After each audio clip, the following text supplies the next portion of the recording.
I de gode gamle dage, hvor hensynet til økonomien og effektiviteten ikke var så afgørende, var det urnen, som bestemte og havde hovedrollen, når grisefamilien skulle forøges. Sådan er det ikke i dag, hvor landbruget er kendt og anerkendt for sine flotte resultater. Stimulus, redskabet, som sparer tid og som sikrer, at dine resultater bliver endnu bedre. Insemineringsarbejdet er ikke så meget anderledes, end det plejer at være. Vi skal først have urnen på plads foran søerne. Det er vigtigt at sikre, at søerne er i ordentlig og stående brunst. Når vi er sikre på god stående brunst, placeres Stimulus på ryggen af soen. Spiralslangen tilsluttes staldssystemets luftanlæg. Stimulus aktiveres ved et tryk på on-off-knappen til venstre. Herefter monteres antennen, som skal holde sædbeholderen under insemineringen. Stimulus er forprogrammeret fra fabrikken. Program 1 kører i 60 sekunder og er en lidt kraftigere stimulering end det efterfølgende program 2.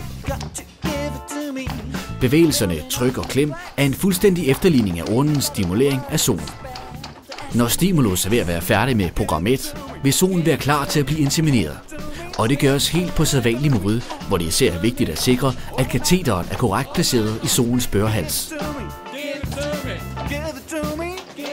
Sædbeholderen sættes fast på katheteret, og sædbeholderen, som her er en flaske, placeres i den særlige multiholder. Ved brug af insemineringsflasker er det en god idé at lave et lille snit i flaskens bund.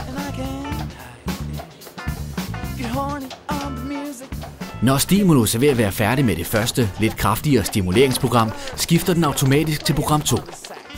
Program 2 er forprogrammeret til 15 minutter, men standses, når insemineringen ses at være færdig.